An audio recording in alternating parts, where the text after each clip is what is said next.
اللهم إني أسألك علما نافعا.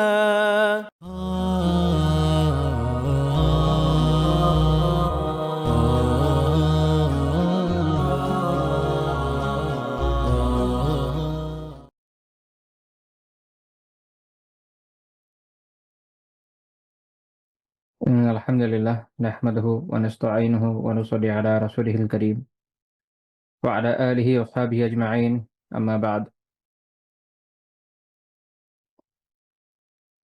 আমরা বিগত দশগুলোতে কবিরা গুনাহ নিয়ে আলোচনা করছিলাম এবং গতদিন আমার আলোচনার বিষয় ছিল ৭টি কবিরা গুনাহ বিষয়ক একটি হাদীস। এই ৭টি ধ্বংসাত্মক বিষয় থেকে বেঁচে থাকার বিষয়ে যে ওসিয়ত রয়েছে একটি হাদীসে সেটা নিয়ে আমরা আলোচনা করছিলাম। সেখানে আমরা কিছু বিষয় নিয়ে আলোচনা করেছি। আর কিছু বিষয় আমাদের আলোচ্য বইয়েরই অন্যান্য অধ্যায়ে চলে আসবে বিধায় ওগুলো আমরা আর আগাচ্ছি না। তো এখানে আরেকটা পয়েন্ট ছিল সেটা হচ্ছে আ জিহাদের ময়দান থেকে পালিয়ে যাওয়া। এটা একটা কবিরা গুনাহ। জিহাদের ময়দান থেকে পালিয়ে যাওয়া এটা একটা কবিরা গুনাহ। জিহাদ ইসলামের অত্যন্ত গুরুত্বপূর্ণ আমলসমূহের মধ্যে একটি আমল। যেহেতু আমরা আমলের ফজিলত নিয়ে আলোচনার মধ্যে নাই, তাই ওই বিষয়ে আর যাচ্ছি না। তো যখন মুসলিম বাহিনী কুফফারদের বিরুদ্ধে, মুশরিকিনদের বিরুদ্ধে বা ইসলামের অন্যান্য শত্রুদের বিরুদ্ধে সেটা যুগে, যুগে যেকোনো নামেই আসুক না কেন। কারণ এটা মনে রাখতে হবে যে শিরক আ কুফরের যে ধরনগুলো আছে এটা সবসময় একরকম থাকে না, একরকম থাকবে না। এটাই স্বাভাবিক। যেমন ধরেন আম কথার কথা আমাদের এই অঞ্চলে যারা নিজেদের সনাতনী বলে থাকেন তাদের যে আইডিওলজি আপনারা যারা ইতিহাস সম্পর্কে কিছু হলেও জানেন তারা জানেন যে ব্রিটিশরা আসার আগে সেটা একরকম ছিল। ব্রিটিশরা আসার পরে ব্রিটিশদের ইন্ধনের মাধ্যমে যে ন্যাশনালিজমের তৈরি হয়েছে এবং অনেকগুলো রিলিজিয়নকে এক করে একটা আমব্রেলা টার্ম বের করা হয়েছে। এটা হচ্ছে এর ফল যেটা হয়েছে যে এটা যে বাহ্যিক চেহারা কিছু হলেও তো চেঞ্জ এসছে। আবার আম ক্রিশ্চিয়ানিটি যখন রাসূলুল্লাহ সাল্লাল্লাহু আলাইহি ওয়াসাল্লামের আবির্ভাব হয় ওই সময় অর্থোডক্সরা ছিল, আ ক্যাথলিকরা ছিল, কপ্টিকরা ছিল, নেস্টোরিয়ানরা ছিল। পরবর্তী পর্যায়ে আপনারা জানেন যে এরপরে প্রোটেস্ট্যান্টদের একটা আবির্ভাব হলো। আরো বেশ কিছু পরপর খুব ছোট, ছোট কিছু গ্রুপ হয়েছে বাট প্রোটেস্ট্যান্টরা তুলনামূলক বড় গ্রুপ নতুনদের ভিতরে। তো এইভাবে এগুলোর চেঞ্জ আসছে। তো এগুলো বিবর্তন হতেই থাকে। যেহেতু মানবরচিত যত বিষয় আছে এবং যত ধরনের কুফর এবং শিরকের বিষয় আছে এটা যুগে, যুগে চেঞ্জ হতে থাকবে। কারণ মনে রাখবেন বাতিল এটার কোনো ইয়ে থাকে না, স্থিতিশীলতা থাকে না। হক স্থিতিশীল। আল্লাহ তাআলা এক, অদ্বিতীয়, অমুখাপেক্ষী সত্তা। এটা সৃষ্টির আগে থেকেও তিনি এমনই, এখনো তাই, আগামীতেও তাই থাকবেন। অর্থাৎ তার এই গুণের কোনো পরিবর্তন, পরিবর্ধন বা সংযোজন, বিয়োজন কোনো কিছু হওয়ার কোনো সুযোগ নাই। এই কারণে আদম আলাইহিস সালাম থেকে নিয়ে রাসূলুল্লাহ সাল্লাল্লাহু আলাইহি ওয়াসাল্লাম পর্যন্ত সকল নবী রাসূলরা দাওয়া এটাই যে আল্লাহ তাআলার তাওহীদের দাওয়া। তো হক স্থিতিশীল। এটার পরিবর্তন আসবে না। অন্যদিকে যেটা বাতিল চেঞ্জ হইতেই থাকবে। বিভিন্ন আকারে আকৃতিতে আসবে। যেমন ধরেন নাস্তিক্য। সেইটা আম একেক সময় একেক ধরনের সুরত নিয়ে আসবে। কখনো হয়তো এটা হচ্ছে আপনার ধরেন ডারউইনিজমের কাঁধে ভর করেছিল, কখনো কমিউনিজমের অংশ হয়ে আছে, আ লিবারালিজমের অংশ হয়ে আছে। আ ইভেন ডেমোক্রেসিরও একটা বড় অংশ হয়ে আছে। এরকম বিভিন্নভাবে আসবে। তো যখন যেই ধরনের কুফরি আসুক, যে ধরনের শিরকি শক্তি তৈরি হোক না কেন, সেগুলোর সাথে যখন মুসলিমরা জিহাদ ফি সাবিলিল্লাহ লিপ্ত হবে, সেটা আল্লাহ তাআলার কালিমাকে বুলন্দ করার জন্য, তখন এটা মুজাহিদিনদের জন্য হারাম যে তারা আ যুদ্ধক্ষেত্র থেকে পালিয়ে যাবে। এটা হবে না। এটা করা যাবে না। যুদ্ধক্ষেত্রে মুসলিমরা যায় আল্লাহ তাআলার রাহে জীবনকে উৎসর্গ করার জন্য, পৃথিবীর সবচেয়ে দুরূহ যে ইবাদত সেটা করার জন্য এবং আ আল্লাহ তাআলার আল্লাহ তাআলার কালিমাকে বুলন্দ করতে গিয়ে নিজের জীবনকে বিলিয়ে দিয়ে শাহাদাতের অমৃত সুধা পান করার মাধ্যমে জান্নাতে যাওয়ার জন্য। এটা মুমিনদের একদম চিন্তা এটা। এই কারণে যখন মুসলিমরা বিভিন্ন অঞ্চল জয় করতে যাচ্ছিল, কাফের মুশরিকরা এটা হকচকিয়ে যেত যে এমন একটা জাতিকে কিভাবে হারানো যাবে, যেই জাতি আ সে জিহাদে আসছে, যুদ্ধ করছে হচ্ছে মরে যাওয়ার জন্য। সে তো বেঁচে যাওয়ার জন্য যুদ্ধে আসছে না। এটা হলো পার্থক্য। আবার এর মানে এই না যে কাফেরদের সামনে গিয়ে আচ্ছা মরে গেলেই তো সুবিধা, তা তলোয়ার রেখে দিয়ে বলে যে, "আসো আমাকে মারো।" এরকমও না। এর মূল বিষয় হচ্ছে যে তার অকুতোভয়। কারণ তারা জানে যে সে বেঁচে গেলে সে গাজী হবে। সে বেঁচে যাওয়ার জন্য তার জন্য আলাদা সম্মান আছে, তার জন্য সওয়াব আছে। আম আ আর যদি আ শহীদ হয়ে যায় তাহলে তো অনেক বড় মর্যাদা এবং শাহাদাত এমন একটা বিষয় মুমিনের জন্য আ সেটা হলো শাহাদাত খুবই একটা দামি বিষয় এবং শাহাদাত এটা পাওয়া খুব টাফ। আপনি দেখবেন যে আ সাহাবীরা এতগুলো দেশ জয় করেছে তাদের কিন্তু ডেথ রেট অনেক কম। অনেক কম। খুব অল্প করে মারা গিয়েছেন। খুব অল্প করে শাহিদ হয়েছেন। কারণ শাহাদা একটা অনেক বড় মাকাম। আল্লাহ তাআলা সবসময় সবাইকে দেন না। আল্লাহ তাআলা যাকে চান তাকেই দান করেন। তো এই কারণে দেখা যাচ্ছে যে অনেক সাহাবী যেমন খালিদ বিন ওয়ালিদ রাদিয়াল্লাহু তাআলা আনহু সারা জীবন জিহাদ ফি সাবিলিল্লাহর ময়দানে ছিলেন। সবসময় শাহাদাতের তামান্না নিয়ে জিহাদ করেছেন। এজন্য অকুতোভয়ভাবে বিভিন্ন জায়গায় ঝাঁপিয়ে পড়েছেন। রোমানদের পরাজিত করেছেন, পার্সিয়ানদের পরাজিত করেছেন। আ কিন্তু আল্লাহ তাআলা তাকে শাহাদাত দেন নাই। আ আমরা যেটা হাকিকি শাহাদাত বলি অর্থাৎ জিহাদের ময়দানে যুদ্ধ করতে শহীদ হওয়া। আর নয়তো হাদিস অনুযায়ী আমরা জানি যে নিয়ত যদি থাকে তো ডেথ বেড যদি আপনি বিছানায় শুয়ে মারা যান, জিহাদের ময়দানে নাও মারা যান, তারপর ইনশাআল্লাহ তাআলা শহীদ হিসেবে আল্লাহ তাআলা কবুল করবেন। কিন্তু সেটা হচ্ছে হুকুমই শহীদ। সেটা হাকিকি বা প্রকৃত শহীদ বলতে আমরা যা বুঝি সেটা নয়। তো এই কারণে অ্যা এটা মনে রাখতে হবে যে এরকম না যে কেউ গেল যে আমি শহীদ হয়ে যাই, চাইলেই হয়ে গেল এরকম না। যুগে আ ব বিভিন্ন মুজাহিদিনদের যে জীবনী এগুলো যদি পড়েন, মুসলিমদের বিভিন্ন দেশ দখলের ঘটনাগুলো যদি পড়েন দেখবেন যে সাহাবীরা, তাবেয়ীরা, পরবর্তী যুগের বড় আলিমরা, বড় মুজাহিদিনরা তারা সবসময় জিহাদের মধ্যে শাহাদাতের তামান্না নিয়ে গিয়েছেন। কিন্তু এরকম না যে তারা পেয়ে গেছেন। এটা আল্লাহ তাআলার চয়েস। যাকে ইচ্ছা তাকে দান করেন। শাইখুল ইসলাম ইবনে তাইমিয়া রাহিমাহুল্লাহ তাআলা একাধিকবার জিহাদে শরীক হয়েছেন। আল্লাহ তাআলা উনাকে জিহাদের ময়দানে শাহাদাত নসিব করেন নাই। তবে কারাগারের ময়দানে শাহাদাত নসিব করেছেন। সেটা হচ্ছে মাজলুম হয়ে। এটা আরেক ধরনের বিষয়। কিন্তু জিহাদের ময়দানে যে শাহাদাত সেটা আল্লাহ তাআলা ওই যে যাকে চান তাকেই নসিব করেন। অনেক বড় শাহাদাত, অনেক বড় সৌভাগ্যের বিষয়। তো এইজন্য মুমিন জিহাদ করে হচ্ছে আল্লাহ তাআলার কালিমাকে বুলন্দ করার জন্য সে মৃত্যু ভয়কে পিছনে ফেলে যায়। সে জানে যে সে যদি বেঁচে ফিরে আসে সে গাজী হবে এবং সে গনিমত পাবে। যেটা বলা হয় যে ২ টা ২ টা কল্যাণের একটা সে অবশ্যই লাভ করবে। হয় সে বেঁচে ফিরবে, গানিমাত লাভ করবে বা ফায় লাভ করবে, গাজী হবে। অথবা সে শাহীদ হয়ে যাবে। সে পরকালে উচ্চ মর্যাদা লাভ করবে। তো মুসলিমরা, মোমেনরা এভাবেই আল্লাহ তাআলার শানে, আল্লাহ তাআলার জন্য, আল্লাহ তাআলার কালিমাকে বুলন্দ করার জন্য জিহাদ ফি সাবিলিল্লাহ তে নিজের জীবনকে অকাতরে বিলিয়ে দিয়ে থাকেন। আম তবে এই ক্ষেত্রে এখানেই এই বিষয়টা গুরুত্বপূর্ণ যে, যেই শক্তিটা আমাদেরকে ঈমানি জজবাতে ঐক্যবদ্ধ করে, দৃঢ় করে এবং জিহাদের ময়দানে দৃঢ় রাখে অ্যা সেইটা আমাদেরকে এর থেকেও বারণ করে যেন আমরা ওখান থেকে পালিয়ে না আসি। এবং ইসলামে এই বিধানটা আছে যে জিহাদের ময়দান থেকে পিঠ দেখায় এই যে পালিয়ে যাওয়া দূর দিয়ে এটা জায়েজ নাই। এটার সুযোগ নেই। এটার স্কোপ আছে। আল্লাহ তাআলা সুযোগ দিয়েছেন। সেটা কখন?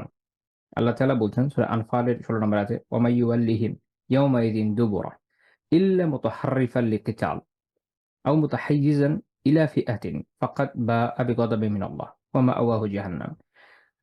যুদ্ধের দিন অর্থাৎ সেদিন মানে যুদ্ধের দিন কৌশল অবলম্বনের জন্য কিংবা দলে যোগ দেওয়া ছাড়া ২ টা কাজ। একটা হলো কৌশল অবলম্বন। মুজাহিদিন বাহিনী কখনো রিট্রিট করে। এই মুহূর্তে তার দল ছোট, প্রতিপক্ষের দল অনেক ভারী, তার শক্তিটা কম। সে যে আপনার আমরা যেটা বলি যে ট্র্যাডিশনাল যে যুদ্ধ ওই মেথডে সে এই মুহূর্তে আর পারছে না। সেটার জন্য সে পেছন দিকে আসতে পারে। অথবা দলে যোগ দেওয়ার জন্য যে তার পেছনে কোনো বাহিনী আছে, মূল বাহিনী বা বড় বাহিনী সেদিকে তাদের সাথে জয়েন করার জন্য সে পেছনে গেল। অথবা আ এখনকার সময় যেটা হতে পারে যে যদি গেরিলা ওয়ারফেয়ার হয়, হিট অ্যান্ড রান পদ্ধতি যাচ্ছে, অ্যাটাক করছে, পালিয়ে যাচ্ছে, যাচ্ছে, অ্যাটাক করছে, পালিয়ে যাচ্ছে। এইটা ঐরকম না যে সে ভয় পেয়ে হেরে গিয়ে একদম উল্টা দিকে ঘুরে দৌড় দিল এরকম না। সে লড়ছে সে আ দিনের জন্যই লড়ছে, আল্লাহ তাআলার ভয়েই লড়ছে, আল্লাহ তাআলাকে সন্তুষ্ট করতেই লড়ছে। তবে পদ্ধতিটা এটা যুদ্ধের পদ্ধতি এটা যে হিট অ্যান্ড রান পদ্ধতি। যাবে, অ্যাটাক করবে, একটা chaos তৈরি করবে, ২-৪ জনকে মারবে, চলে আসবে। এভাবে গ্র্যাজুয়ালি শত্রু বাহিনী দুর্বল করে ফেলবে। যেটা আধুনিক সময়ে গেরিলা ওয়ারফেয়ার হিসেবে খুবই প্রসিদ্ধ এবং আপনারা হয়তো জানেন কিনা জানি না। এই গেরিলা ওয়ারফেয়ার কিন্তু মাও সেতুংয়ের আবিষ্কার না। এটা বেসিক্যালি মুসলিমদের আবিষ্কার। উত্তর আফ্রিকাতে ফ্রেঞ্চদের, ইটালিয়ানদের এবং স্প্যানিশদের বিরুদ্ধে জিহাদের সময় মুজাহিদিনরা এই পদ্ধতিটা আবিষ্কার করে। এবং এটা পরবর্তী সময়ে মাও সেতুং এবং সাহেব ভিয়েতনামের আ উনার নামটা ভুলে গেলাম। যাই হোক, উনারা এটাকে বেশ আরো ইম্প্রোভাইজ করেন এবং এটাকে অনেক থিওরিটিক্যাল অনেক আলাপ আলোচনা করেছেন। কিন্তু বেসিক্যালি জিনিসটা আবিষ্কার করেছে মুসলিমরা। যেহেতু তাদের ফোর্স অনেক ছোট ছিল ইউরোপিয়ান পাওয়ার এর তুলনায়। তো অন্যান্য অনেক অঞ্চলে হয়েছে যেটা যে ১ টা ২ টা ছোটখাটো যুদ্ধ করে মানুষ একদম দম ছেড়ে দিয়েছে। ওখানকার মুজাহিদিনরা এই কাজটা করেননি। উনারা বেশ কিছু বিষয়কে ইমপ্রুভ করেছেন। যুদ্ধের কিছু টেকনিক তৈরি করেছেন। উনারা আ ইভেন নিজস্ব কিছু মার্শাল আর্টের আলাদা ধরন তৈরি করেছেন মাশাআল্লাহ। তো এভাবে তারা কুফফারদের বিরুদ্ধে জিহাদ চালিয়ে গিয়েছেন। তো এরকম কারণে যদি পিছনের ফোর্সের কাছে সাথে যোগ দেওয়া হয় বা যুদ্ধের টেকনিক হয় এটা বা এমন হলো যে আ এই মুহূর্তে এত বড় ফোর্সের সামনে আমি আছি যেটা আমি পারছি না আমি এজন্য পুরো ফোর্সই ধীরে ধীরে পিছন দিকে ফেরত আসবে। তখন এইটা এই পালিয়ে যাওয়া হিসাবে গণ্য হবে না। যেমন মুতার যুদ্ধের দিন মুজাহিদিনদের সংখ্যা অনেক কম ছিল, সাহাবীদের সংখ্যা অনেক কম ছিল। বিপরীতক্রমে রোমানদের অনেক বড় বাহিনী ছিল। রোমানদের বিশাল বড় বাহিনী। তার সাথে গাসসানি সাম্রাজ্যের একটা গাসসান এরা হচ্ছে আপনার রোমানদের একটা করদ রাজ্য ছিল। মানে করদ রাজ্য এখন বুঝেন কিনা বাংলা বুঝাতে অনেক সময় কঠিন হয়ে যায়। এরা হচ্ছে আপনি বলতে পারেন যে তাদের অধস্তন একটা রাজ্য।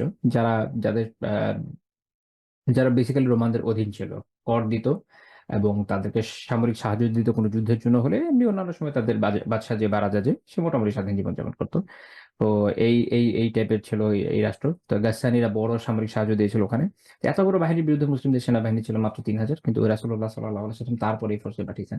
এবং সাধারণত উনি এরকম বলতেন না যে এই এ একজন সেনাপতি সে শহীদ হলে সে শহীদ হলে সে শহীদ হলে সে এভাবে তোমরা ইয়ে করো সেনাপতি নির্বাচন করো। এটা উনি কখনো বলতেন না। এই একটা সিঙ্গেল যুদ্ধ যেটা ঘটনা এরকম আছে উনি আগে থেকেই বলে দিয়েছেন ৩ জন সাহাবীর নাম পরপর।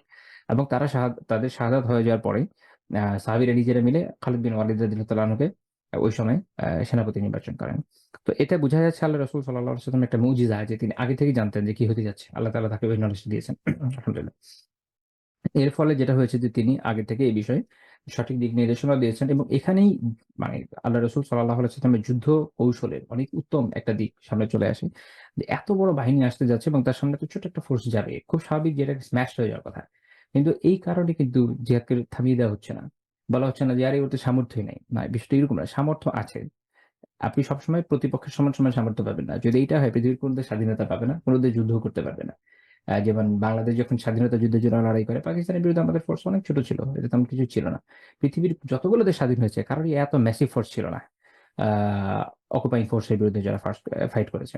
আবার অনেক দেশ আছে যারা নিজেরা হয়তো অকুপায়ার দখল করেছে কিন্তু তাদের ফোর্স অনেক বড় ছিল না। তো যুদ্ধ আসলে ফোর্সের সংখ্যা দিয়ে কাউন্ট হয় না।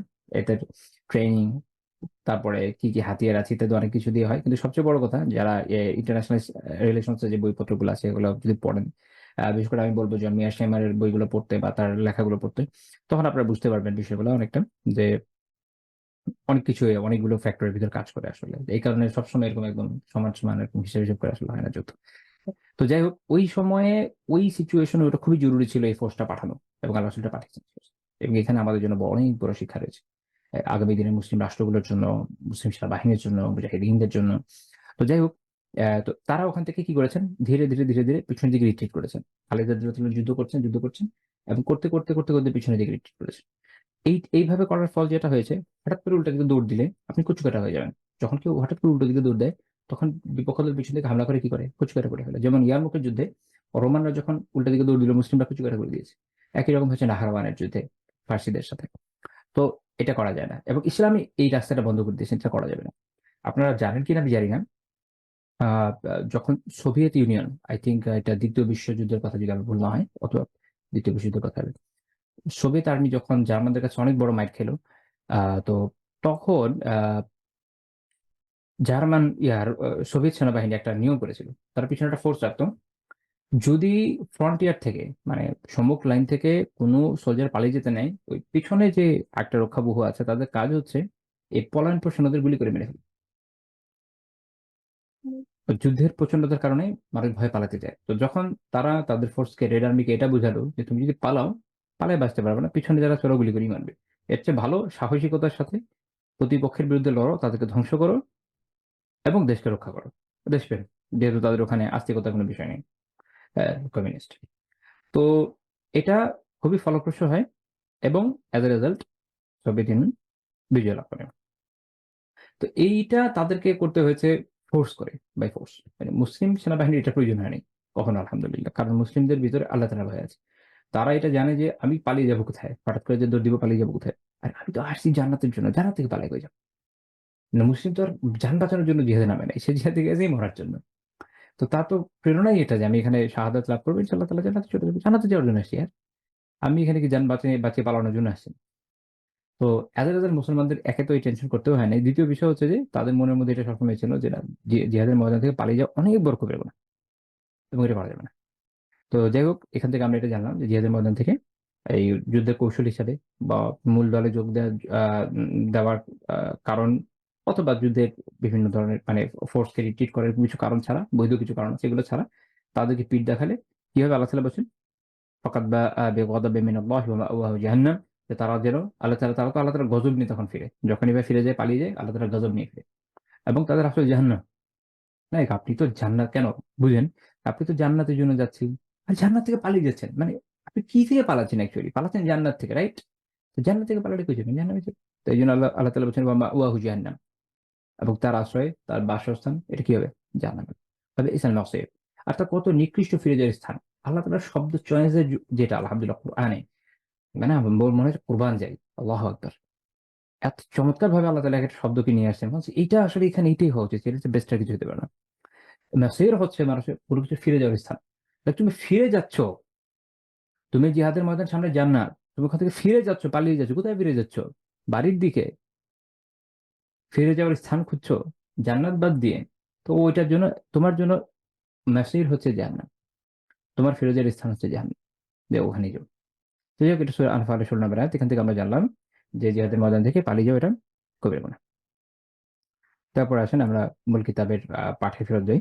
তো শেখ রাহিমাহুল্লাহ তাআলা প্রথমে আমরা যেটা বলছিলাম যে আকবরুল কাবাইরের যে অধ্যায়, সেটা নিয়ে আমরা আলোচনা করছিলাম, শেখ যেটা উল্লেখ করেছেন। তারপরে দ্বিতীয় অধ্যায় হচ্ছে বাবু খাবাইল কলব, আত্মিক কবিরা গুনাহ যেগুলো, সেটার অধ্যায়। খুবই গুরুত্বপূর্ণ একটা পয়েন্ট। মনে রাখতে হবে কবিরা গুনাহ দুই রকম। এটা হচ্ছে খাবাইরুল জাওয়ারিহ, অঙ্গ প্রত্যঙ্গের মধ্যে যে মাধ্যমে যে ধরনের কবিরা গুনাহ করা হয়। যেমন ধরেন কেউ জিনা করলো, কেউ চুরি করলো, কেউ কাউকে নাহকভাবে হত্যা করলো, এগুলো হচ্ছে অঙ্গ প্রত্যঙ্গের মাধ্যমে সংগঠিত বিভিন্ন কবিরা গুনাহ। আর হচ্ছে কাবাইরুল কুলুব, আত্মিক কবিরা গুনাহ, অন্তর থেকে যে কবিরা গুনাহ হয়। এর মধ্যে যেমন ধরেন কিবর, অহংকার, তার মধ্যে রয়েছে হিংসা বিদ্বেষ, এরকম বিভিন্ন বিষয় আমরা ইনশাআল্লাহ তাআলা একটা একটা করে এগুলো দেখব। তো শেখ রাহিমাহুল্লাহ তাআলা শুরুই করছেন আকবরুল কাবাইরের পরে আত্মিক কবিরা গুনাহ দিয়ে। কেন? কারণ অন্তঃকরণ সবচেয়ে গুরুত্বপূর্ণ বিষয়। অন্তরটা সবচেয়ে গুরুত্বপূর্ণ বিষয়। মানুষের ইমানটা ঢুকছে কোথা দিয়ে? ইমানের মূল জায়গাটা কোথায়? কাল্ব। মানুষ যখন ইমান থেকে দূরে চলে যায়, মূল জায়গা কোথায়? কাল্ব। সবকিছুর মূল হলো কাল্ব। আমরা দেখব ইনশাআল্লাহ তাআলা সামনে এই বিষয়। তো কাজেই সবার আগে জরুরি হচ্ছে কলবকে বিশুদ্ধ করা, কলবকে কবিরা গুনাহ থেকে মুক্ত করা। আমার যদি খেয়াল আছেন, কোট করতে পারছি না, শেখ ইমাম গাজ্জালী রাহিমাহুল্লাহ তাআলা ইহয়া উলুমে এক জায়গায় এটা নিয়ে আলোচনা করছিলেন যে, আই থিংক ইহয়া উলুমে পড়েছি। যে সেটা হচ্ছে এই যে অনেক মাশায়েখ এরকম আছেন, উনি এভাবে বলছেন অনেকটা, যে যারা বিভিন্ন আ শারীরিক যে গুনাহগুলো আছে, সেগুলোর ব্যাপারে খুব সচেতন। কিন্তু কলবের যে গুনাহগুলো, এগুলো থেকে সচেতন নন। অথচ এগুলো থেকে বাঁচাও ফরজ। বাঁচা আবশ্যক, এটা থেকে বাঁচতে হবে। ফলে তারা এইসব গুনাহের মধ্যে লিপ্ত হয়ে যায়। তো এটা অনেক খতরনাক। এবং আত্মিক যে কবিরা গুনাহগুলা, এগুলো আমাদের সবচেয়ে বেশি ঘায়েল করে, আমাদের সবচেয়ে বেশি নষ্ট করে। একজন মুসলমান, সে হয়তো জেনে শুনে সজ্ঞানে পর খাচ্ছে না, রাইট? এমনকি আমার পরিচিত অনেকে যারা দেশের বাইরে বিভিন্ন জায়গায় আছেন, বাংলাদেশের প্রায় সবারই পরিচিত কেউ না কেউ থাকেই বাইরে। তো আমার পরিচিত যারা আছেন, তাদের অনেককে আমি দেখেছি যারা তেমন তো দিনদার বলা যাবে না। হয়তো শুধু জুমার নামাজটা পড়ছেন। কিন্তু সুবহানাল্লাহ, খাবারের বিষয়ে এত সেনসিটিভ তারা। বিভিন্ন জায়গায় খুব সতর্কতার সাথে কাজ করছেন, সতর্কতার সাথে খাচ্ছেন। এমনকি এই যে আপনার কোড বিশ্লেষণ করছে, কোড গুলা, যে আমি এই খাবারের মধ্যে উপাদানটা ঠিক আছে কিনা, হালাল না হারাম। যেহেতু ইউরোপে থাকে বা এমন কোন দেশে থাকে যেটা খ্রিস্টান প্রধান বড় ধর্মাবলম্বী। কিন্তু আস্তিক গুনাহ থেকে কিন্তু সেভাবে সচেতন না। আবার মুসলিমদের অন্যদের কথা আসেন যারা আলহামদুলিল্লাহ আম বাহ্যিক যে আমলগুলা, সালাত পড়ছেন আলহামদুলিল্লাহ, সিয়াম রাখছেন, যাকাত আদায় করছেন, মাশাআল্লাহ খুব ভালো। একই সমস্যা, আত্মিক গুনাহ থেকে সচেতন না। অথচ আত্মিক গুনাহ এত গুরুত্বপূর্ণ যে এই আত্মিক গুনাহ মানুষকে একদম ধ্বংস করে দিতে পারে। আমরা সামনে দেখব ইনশাআল্লাহ তাআলা। আদি পাপ, প্রথম পাপ ওটা হইছে আত্মিক গুনাহ থেকে। ওটার মূলই ছিল আত্মিক গুনাহ। যখন আমরা শিরকের কথা বলি, এটার মূলও তাই, আত্মিক গুনাহ। এত ভয়ানক বিষয়। তো এজন্য সবার আগে আত্মশুদ্ধি জরুরি। এবং আত্মশুদ্ধি এমন একটা প্রসেস, এটা শুরু আছে, এটা কোনো এন্ড নাই। আপনি শুরু করবেন, মৃত্যু পর্যন্ত চলবে। আ এবং নবী রাসূলদের পাঠানোর বড় উদ্দেশ্য হচ্ছে যে যে তাদেরকে, অর্থাৎ যাদের উদ্দেশ্যে তারা তারা প্রেরিত হন সেসব ব্যক্তিদেরকে তারা যুযাক্কিহিম এবং তাদেরকে পবিত্র করেন। পবিত্র কি থেকে করেন? শিরক থেকে, কুফর থেকে এবং বিভিন্ন আত্মিক রোগ থেকে। তো আত্মিক রোগ থেকে পবিত্র করা এটা নবী রাসূলদের একটা বড় ডিউটি ছিল। উনারা আলাইহিস সালাতু ওয়াসালাম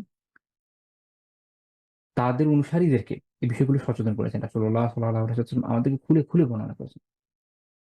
এখন আমরা যদি না জানি, আমরা যদি নিজেদেরকে না শুধরাই এটা আমাদের দোষ। এর জন্য কার কাছে যাব? আমাদেরকেই আল্লাহ তাআলার কাছে ক্ষমা প্রার্থনা করতে হবে। আমাদেরকে চেষ্টা করতে হবে এখান থেকে বেঁচে আসার জন্য। আফসোসের বিষয় আমরা এমন একটা অবস্থানে আছি। আমি, আপনি, আমরা যারা হয়তো কিছু জানি, কিছু বলছি, আমাদের কিছু জ্ঞান আছে আলহামদুলিল্লাহ। আল্লাহ তাআলা কিছু দিয়েছেন জ্ঞান যথাসম্ভব অনুযায়ী পেয়েছি। আমাদের মধ্যে এই গুনার অভাব নাই এবং আমরা এর ভিতর এইভাবে পড়েছি যেখান থেকে বের হয়ে আসতে পারছি না। খুব কম লোকই আছে যারা এগুলো থেকে বের হয়ে আসতে পারে। এমনকি যারা আত্মশুদ্ধির জন্য হয়তো কেউ ট্রেনিং করছেন, ট্রেনিং করাচ্ছেন। মানে মানুষ যেমন লাইফ কোচ হয়, ওরকম আত্মশুদ্ধিরও কোচ আছে। কেউ হয়তো পীর হচ্ছে বা এরকম মাশায়েখ হচ্ছে, বিভিন্ন অঞ্চলে আলাদা, আলাদা পরিভাষা আছে। কিন্তু দেখা যাচ্ছে যে সেই ব্যক্তি হয়তো নিজেই প্রচন্ড অহংকারী। হয়তো তার মধ্যে চুগলখড়ি অনেক বেশি। হয়তো তার মধ্যে মিথ্যা বলার প্রবণতা অনেক বেশি। যার হাদিস বলা অনেক বড় মিথ্যা, রাইট? তো যখন এই ধরনের কথা বলছে, অনেক বড় গুনাহ হচ্ছে। তো এরকম বিভিন্ন আত্মিক গুনার মধ্যে নিজে টইটুম্বুর হয়ে একজন ব্যক্তি আত্মশুদ্ধির ময়দানে নেমে এসেছেন, অন্যদেরকে শুদ্ধ করার জন্য, এবং এইটা itself একটা বড় ব্লান্ডার। তো আমরা এমন একটা আ অবস্থা, এমন একটা সিচুয়েশন, এমন একটা সমাজে আছি। তো আল্লাহ তাআলা আমাদেরকে তৌফিক দেন। আমরা যেন আমাদের নিজেদের অবস্থানগুলোকে উন্নয়নের চেষ্টা করি। যেটা বলছিলাম যে আত্মশুদ্ধি এমন একটা প্রসেস, এটা শুরু আছে, এটা কিন্তু শেষ মৃত্যু পর্যন্ত নাই। আপনি সবসময় করতেই থাকবেন। কারণ এমনকি মৃত্যুর আগেও মনে হয়ে যেতে পারে যে আলহামদুলিল্লাহ সারা জীবন খুব ভালো কাটিয়ে এসেছি, খুবই দিনদার অবস্থায় কাটিয়ে এসেছি। আমার তো কোনো সমস্যা নাই। আশা করি চালচালা জান্নাতে চলে যাব। এই যে আত্ম আ আত্মমুগ্ধতা, এটা itself একটা কবিরা গুনার দিকে আপনাকে ধাবিত করছে। ফলে মৃত্যু পর্যন্ত আমরা কিন্তু আত্মশুদ্ধি থেকে কখনো গাফেল হইতে পারব না। সবসময় সচেতন এবং সতর্ক থাকতে হবে। নয়তো শয়তান ওই সময় গিয়েও আমাদেরকে আত্মিক গুণের মাধ্যমে ধ্বংস করার চেষ্টা করবে যদি আমূলিকভাবে নষ্ট করতে না পারে। মনে রাখবেন যে অনেক সময় মানুষকে আমূলিকভাবে নষ্ট করা যায় না। সে আলহামদুলিল্লাহ সলাত আদায় করে। কারণ সলাত এমন একটা বিষয় যে এটা যেহেতু অঙ্গ-প্রত্যঙ্গের মাধ্যমে হয়, বাইরে দেখা যায়। তো যেই লোকটা ৫ ওয়াক্ত নামাজ পড়ছে হঠাৎ করে ছেড়ে দিলে সবার কাছেই খারাপ লাগে। যে লোকটা দাঁড়িয়ে আছে আলহামদুলিল্লাহ বড়সড়, হঠাৎ করে ফেলে দিলে মানুষের কাছে খারাপ লাগবে। তো মানুষের লোকলজ্জার ভয়ে হলেও হয়তো সে রাখে কথার কথা। কিন্তু আত্মিক বিষয় এরকম যে এটা তার বাইরে প্রকাশ হচ্ছে না, এটা তার ভিতরে আছে। তো এটা যে কখন নষ্ট হয়ে যায়, এটা তো বাইরে কেউ দেখতে পায় না। এমনকি যদি আপনার কল্ব, আপনার অন্তর এটা সজীব, সতেজ না থাকে, এটা যদি আল্লাহ তাআলার ভয়ে সিক্ত না থাকে, তাহলে যেটা হবে আপনি নিজেও টের পাবেন না কখন আপনার কল্ব মরে গেছে। আপনি একটা মৃত কল্ব নিয়ে বেঁচে থাকবেন। যার কল্ব মৃত সে কি আসলে জীবিত? আসলে সে তো মৃত। সে জম্বির মতো অবস্থা তার। তার বডি মুভ করছে কিন্তু আত্মিকভাবে সে ধ্বংস হয়ে গেছে। এবং আপনি আসলে কি অবস্থায় আছি এটা আল্লাহ তাআলা ভালো জানেন। আল্লাহ তাআলা আমাদের কল্বগুলোকে সজীব, সতেজ করেন। কালবুন সালিম আমাদেরকে দান করেন। আমিন। তো আ এই এর ফলে যেটা হইছে যে বান্দা বিভিন্নভাবে ধ্বংস হয়ে যায় ভিতরে, ভিতরে, এবং এটা বাইরে থেকে অন্য কেউ টের পায় না, বান্দা নিজেও টের পায় না। এবং আপনি দেখেন যে সলাতের কথায় আসেন। আম সলাতের একটা টাইম পিরিয়ড আছে। ৫ ওয়াক্তের মধ্যে বিভিন্ন সময়ে ৫ ওয়াক্তে যখন যেই সময় পড়েন আপনি পড়ছেন। আপনি সিয়াম একটা নির্দিষ্ট মাসে পালন করছেন। যাকাত আপনার অর্থ আসছে আলহামদুলিল্লাহ কাউন্ট করে দিয়ে দিচ্ছেন। অর্থাৎ সবকিছু না একটা টাইম ফ্রেম এর সাথে রিলেটেড। খেয়াল করেন কি বুঝাতে চাচ্ছি। সলাত ৫ ওয়াক্তে ফরজ। যাকাত ওটা আপনার যখন বছরের শেষে টার্নওভারটা আসবে তখন দিবেন। আ সিয়াম এটা আপনার নির্দিষ্ট মাসে ফরজ হয়। হজ আপনার সামর্থ্য হলে দিবেন একবার। কিন্তু দিনের ২৪ ঘন্টা বাকি ফুল টাইমটা কিন্তু আত্মশুদ্ধির সাথে রিলেটেড। ইভেন যখন আপনি সলাত আদায় করছেন তখনও আত্মশুদ্ধি। আত্মিক রোগ, আত্মিক সমস্যা তখনও রিলেটেড। আপনি তখন এখান থেকে বিচ্ছিন্ন হচ্ছেন না। সলাতের মধ্যে রিয়া চলে আসতে পারে। লোক দেখানোর প্রবণতা আসতে পারে। আত্মিক সমস্যা। মাঝখান থেকে সলাৎ বিনষ্ট। বাহ্যিকভাবে যেমন ইমাম গাজ্জালী রাহিমাহুল্লাহ ইহয়াতে আলোচনা করেছেন যে এরকম সলাত যে এর ভিতরে রূহ নাই, আল্লাহর ভয় নাই, আল্লাহ তাআলার খাশিয়াত নাই। আল্লাহ তাআলার ২ ধরনের ভয়। খাশিয়ান খাউফ। খাশিয়া আল্লাহ তাআলাকে আল্লাহ তাআলাকে জেনে বুঝে, আল্লাহ তাআলার আসমা সিফাত জেনে, আল্লাহ তাআলার বড়ত্ব মহত্ব সম্পর্কে জেনে যখন আপনি ভয় পাচ্ছেন খাশিয়া। আর যেকোনো বিষয় থেকে, যেকোনো বড় জিনিস থেকে, যেকোনো ভীতিকর বিষয় থেকে যখন কেউ ভয় পায় সেটা হচ্ছে খাউফ। এই ২ ধরনের ভীতি আল্লাহ তাআলার জন্য। একটা তার ভালোবাসা, তার শ্রদ্ধা, তার মাহাত্ম্যের জন্য। আরেকটা হচ্ছে তার প্রচন্ড ক্ষমতা। তিনি যে মানে চাওয়ামাত্র আমাদের কিভাবে ধ্বংস করে দিতে পারেন। আমরা তার সামনে কত অসহায় এগুলো ভেবে চিন্তে আপনি যখন একটা ভয়ের মধ্যে থাকেন। আল্লাহ তাআলাকে যখন আপনি এভাবে ভয় পেয়েছেন, আপনি যখন জানেন আপনার সামনে আল্লাহ আযজা ওয়া জাল আছেন, আপনি আল্লাহ আযজা ওয়া জালের সামনে দাঁড়ানো। আপনি যেন আল্লাহ তাআলাকে দেখছেন। কাআন্নাকা তারাহু যেন হাদিস অনুযায়ী যে যেন আপনি আল্লাহ তাআলাকে দেখছেন এভাবে যখন আপনি ইবাদত করছেন। আর যদি সেটা নাও হয় তো আপনি এভাবে জানেন যে আল্লাহ তাআলা আপনাকে দেখছেন, এভাবে আপনি ইবাদত করছেন। তখন সেই ইবাদত হচ্ছে এর মধ্যে রূহ আছে, ইবাদতটা জীবিত।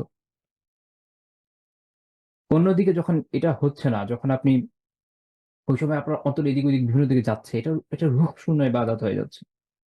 আর তার মধ্যে যখন আত্মিক সমস্যা আরো প্রবল পর্যায়ে চলে আসে, তখন এর ভিতরে আ উম আত্মশ্লাঘা আসতে পারে। এর ভেতরে মানুষের লোক দেখানোর প্রবণতা থাকতে পারে। এগুলোর মাধ্যমে ইবাদতের এমন অবস্থা হয় যে ইমাম গাজ্জালী রাহিমাহুল্লাহ বলছেন যে বাহ্যিকভাবে যে খোলসটা আছে, ফকিহরা হয়তো বলছেন যে এটা হয়ে গেছে। কিন্তু আত্মিকভাবে যদি দেখেন যে এটা আসলে কিছুই না। হয়তো আল্লাহ তাআলার কাছে কিয়ামতের কোনো দামই থাকবে না। তার মানে হচ্ছে আপনার আত্মশুদ্ধির দিকটা দেখেন না। ২৪ ঘন্টা আপনি এটার সাথে রিলেটেড। আপনার আত্মিক যে বিষয়টা এটা ২৪ ঘন্টা আপনি এটার সাথে রিলেটেড। আপনার কলবের গুনাহগুলো, আপনার কলবের শুদ্ধির বিষয়গুলো, এর ভালোগুলো খারাপগুলো ২৪ ঘন্টা আপনি এটার সাথে সম্পৃক্ত। যেখানে বাহ্যিক আমলগুলো কিন্তু এরকম না। আবার বাহ্যিক আমলগুলো এর উপর নির্ভরশীল। এটা হচ্ছে বুনিয়াদ এর উপর দাঁড়িয়ে আছে বাহ্যিক আমল। এটা অসম্ভব যে আপনি বুনিয়াদ বাদ দিয়ে উপরে একটা বড় বিল্ডিং করবেন। সম্ভব না। ধসে পড়ে যাবে। তাই হবে। এজন্য শায়খ রাহিমাহুল্লাহ একদম শুরুই করছেন আত্মিক যে কবিরা গুনাহ এটা দিয়ে। এটা সবার আগে বোঝা জরুরি। এবং আমরা এটা থেকে সবচেয়ে বেশি গাফেল। আমরা ইনশাআল্লাহ তাআলা আলোচনা করতে, করতে বিষয়টাকে দেখব। অনেকগুলো বিষয় আমি আশা করি যে আল্লাহ তাআলা যদি তৌফিক দান করেন। কারণ আমার সামর্থ্য নাই যে আমি আপনাদের কাছে কথা পৌঁছে দিব। আমি আল্লাহ তাআলার উপর ভরসা রাখছি। আমি আশা করি আল্লাহ তাআলা তৌফিক দেবেন ইনশাআল্লাহ আজিজ।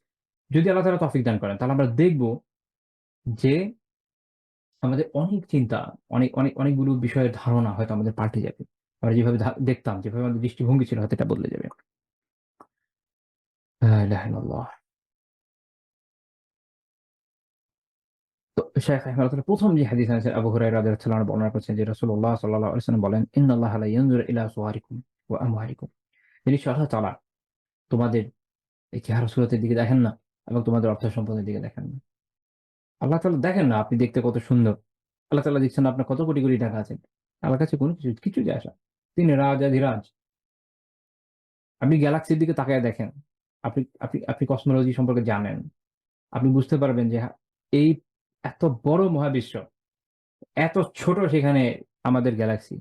সেইটাতে এত ছোট আমাদের সৌরজগৎ। তার মধ্যে এত ছোট পৃথিবী। We are just nothing. পুরো মহাবিশ্বের সাপেক্ষে পৃথিবীকে যদি আপনি কল্পনা করেন is just nothing. একটা বড় কাগজের ভিতরে আপনি যদি অতটুকু জায়গা যতটুকু পৃথিবী পুরো গ্যালাক্সির সাপেক্ষে দখল করে এটাকে বসাতে চান, স্বাভাবিক অবস্থায় আমরা বলব এটা কিছুই না। তাহলে সেখানে আমরা আরো ছোট। আমরা যদি সুবিশাল ধন-সম্পদের মালিকও হই, এই তুলনায় এটার কিচ্ছু যায় আসে না এখানে। এত বড় কুল কায়নাত যিনি বানিয়েছেন তার কাছে আমরা কি? নাথিং। তো তিনি তাহলে আমাদের সম্পদ দেখে কি করবেন? পাত্তাই দেন না। সৌন্দর্যের কথা বলেন। কিসের সৌন্দর্য আছে আমাদের? কতটুকু সুন্দর আমরা, কতটুকু ত্রুটিহীন আমরা। আমাদের ভেতর ভর্তি নাপাকি। চামড়াটা কাটলেই বের হয়ে যাবে, ব্লাড বের হয়ে যাবে। একটা পর্যায়ে নাপাক ব্লাড হয়ে যাবে। প্রবাহিত রক্ত। আর টয়লেট তো আছে। উপরের চামড়াটা খুলে ফেলে ভিতরে কিছুই না। আবার উপরের চামড়াও এইটার সৌন্দর্য এই অঞ্চলে একরকম, ওই অঞ্চলে একরকম। আমাদের এই অঞ্চলের মানুষের সৌন্দর্য বোধ একরকম, ইউরোপের একরকম, পৃথিবীর একেক অঞ্চলে একেক রকম সৌন্দর্য বোধ। কিসের সৌন্দর্য? যেটার কোনো ভিত্তিই নেই, কোনো স্থিতিশীলতা নেই। একেক অঞ্চলের মানুষ একেকভাবে দেখে। এটা আল্লাহ তাআলার কাছে কিছুই যায় আসে না। আপনি কত সুন্দর, আপনার চেহারা কত নুরানি হইছে, ডাজন্ট ম্যাটার। বাহ্যিকভাবে মানুষ যা ইচ্ছে তাই মনে করে। কিছুই আসে না। ওয়ালাকিন ইয়ানজুরু ইলা কুলুবিকুম ওয়া আমালিকুম। কিন্তু আল্লাহ তাআলা দেখেন তোমাদের অন্তরসমূহের দিকে আর তোমাদের আমলের দিকে। সহিহ মুসলিমে হাদিসটা এসছে। আচ্ছা আল্লাহ তাআলা কি দেখেন? আল্লাহ তাআলা দেখেন হচ্ছে বান্দার অন্তঃকরণ। আল্লাহ তাআলা দেখেন বান্দার অন্তরটা কত ভালো, অন্তরটা কত সুন্দর, অন্তরটা কত সাফ। এর মধ্যে তাওহীদ আছে, এর মধ্যে সুন্নতে ইত্তিবা আছে। এর মধ্যে আল্লাহ তাআলা এবং তাঁর রাসূল সাল্লাল্লাহু আলাইহি ওয়াসাল্লামের প্রতি অসাধারণ ভালোবাসা আছে। মুমিনদের প্রতি মহাব্বত আছে। আত্মিকভাবে পূর্ণাঙ্গতা যে গুণগুলো এর ভিতরে আছে। কবিরা গুনাহ যেগুলো মানুষকে ধ্বংস করে দেয় এর ভিতর নাই এগুলা। ওই অন্তর আল্লাহর পছন্দ নেই। এবং সেই সুন্দর অন্তঃকরণের মাধ্যমে এই সুন্দর আমলগুলো দুনিয়াতে অস্তিত্বে আসে। সে আমলগুলো আল্লাহ তাআলা দেখেন। আপনি সাহাবীদের দেখেন, কি নির্মল জীবন। আল্লাহ তাআলা তাদের অনেককে আমাদের এখনকার সময়ের সাপেক্ষে বিলিয়নিয়ারই বানিয়েছেন। আশায়ে মুবাশশারের মধ্যে আমার হিসাব যদি ভুল না হয় ৬ জনই আলহামদুলিল্লাহ হিউজ অ্যামাউন্টের অর্থ সম্পদ ছিল। ওসমান বিন আফফান রাদিয়াল্লাহু তাআলা আনহু, আব্দুর রাহমান বিন আউফ রাদিয়াল্লাহু তাআলা আনহু, জুবাইর রাদিয়াল্লাহু তাআলা আনহু, তালহা রাদিয়াল্লাহু তাআলা আনহু, সাদ বিন আবি ওয়াক্কাস রাদিয়াল্লাহু তাআলা আনহু, ৫ জন হলো। আর আমি হয়তো ভুলে গেছি আরো একজনের ছিল। আবু বকর রাদিয়াল্লাহু তাআলা আনহু অনেক সম্পদশালী ছিলেন। তো এখন এই ব্যক্তিদের জীবন দেখেন। এই অর্থ সম্পদ তারা কি কাজে ব্যয় করছেন? আব্দুর রহমান বিন আউফ রাদিয়াল্লাহু তাআলা আনহু তার জীবন দশায় ৩০,০০০ দাস আজাদ করেছেন। ৩০,০০০। একেকজনকে আজাদ করতে মানুষের ঘাম ছুটে যায়। আল্লাহ তাআলা তার মাধ্যমে কি পরিমাণ খায়ের মানব জাতিকে দিয়েছে। আল্লাহু আ'লাম। ওই সময়কার ইতিহাস পড়লে দেখবেন যে এরকম এইসব আজাদ সাহাবী এদের থেকে দাসদের থেকে কি বিপুল পরিমাণ বড়, বড় আলিম, বড়, বড় মুজাহিদ, বিভিন্ন সেক্টরে বড়, বড় এক্সপার্টরা বের হয়ে আসছেন। আব্দুল্লাহ বিন আব্বাস রাদিয়াল্লাহু তাআলা আনহু, ইকরিমা রাদিয়াল্লাহু তাআলা রাহিমাহুল্লাহ তাআলা কে আ আ বর্ণনা হচ্ছে এরকম যে তাকে ইভেন বেঁধে পড়াইতেন একসময়। উনার ক্রীতদাস ছিলেন। সেই ইকরিমা রাহিমাহুল্লাহ তাআলা একসময় তাফসীরের বড় ইমাম হইলেন। এইভাবে। তো উনারা জীবন কিভাবে ব্যয় করেছে? সম্পদ এসছে, তো এটা তাদের কাছে তুচ্ছ ছিল। সম্পদ তাদের কাছে ছিল শুধুমাত্র আখিরাতে যাওয়ার পথে। এটা একটা টুল, যেটাকে ইউজ করেছেন আখিরাতের কল্যাণের জন্য। এজন্য এখন আমরা তাদের স্মরণ করি। তারা ওই নির্মল জীবনটা লাভ করেছেন। কারণ তাদের অন্তঃকরণগুলো পবিত্র ছিল, পরিষ্কার ছিল, পরিচ্ছন্ন ছিল। তারা আল্লাহকে ভালোবেসেছেন, তার রাসূল সাল্লাল্লাহু আলাইহি ওয়াসাল্লামকে ভালোবেসেছেন। আল্লাহ তাআলার জন্য জীবন দিয়েছেন। আল্লাহ তাআলার জন্য জিহাদ করেছেন। আল্লাহ তাআলার জন্য পরিবার ছেড়েছেন, হিজরত করেছেন। তাদের সলাত ছিল এরকম জীবন্ত সলাত আদায় করেছেন। আব্দুল্লাহ বিন জুবাইর রাদিয়াল্লাহু তাআলা আনহু কাবার পাশে সলাত আদায় করছিলেন। এই সময় হাজ্জাজ বিন ইউসুফের সেনাবাহিনী কাবায় আক্রমণ করে এবং তাদের মিনজানিক এবং ক্ষেপণাস্ত্রের আঘাতে কাবার এক সাইড উড়ে যায়। আলিয়াযু বিল্লাহ। আগুন ধরে যায় ওখানে। এবং ওইটায় আব্দুল্লাহ বিন জুবাইর রাদিয়াল্লাহু তাআলা আনহুর দাড়ির এক পাশ পুড়ে যায়। কিন্তু তখনও তিনি সলাতে রত। দুঃখী তিনি। আমাদের তো আশেপাশে সাউন্ড হলে সলাতের মধ্যে থাকতে পারি না। আমাদের কলব এত অস্থির। এই মহানুভব ব্যক্তিদের কলবগুলার যতটুকু চরিত্র, কলব তার বাইরে থেকে আমরা দেখি না, ওটা আল্লাহ তাআলা দেখেন। আমরা বাইরে থেকে কলবের বহিঃপ্রকাশটা দেখি। উত্তম কলবের, শুদ্ধ কলবের যে আমল, এই প্রয়োগটা আমরা দেখি বাইরে থেকে। সেটা তার সলাতে দেখা যায়। সেটা তার ব্যবহারে দেখা যায়। সেটা তার জীবনধারায় দেখা যায়। সেটা তার তাওয়াক্কুলে দেখা যায়। সেটা তার আল্লাহ তাআলার প্রতি মহাব্বত, মুমিন ভাইদের প্রতি মহাব্বতে দেখা যায়। সেটা তার কথাবার্তায় দেখা যায়। সেটা তার কাজকর্মে দেখা যায়। সেখান থেকে আমরা যেভাবে দেখি, আমরা তা থেকে বুঝি যে কই তারা ছিল, কই আমরা। কারণ আমাদের কলবের অবস্থা ড্রন। অথচ আল্লাহ তাআলা দেখছেন এই বিষয়। সবার আগে কি? ইলা কুলুবিকুম, সবার আগে কলবের দিকে। ওয়া আমালিকুম, এরপরে হচ্ছে তোমাদের আমলের দিকে। কারণ কলব যদি ঠিক না থাকে, কলব যদি ঠিক না থাকে, তবে আমলও বরবাদ হয়ে যাবে।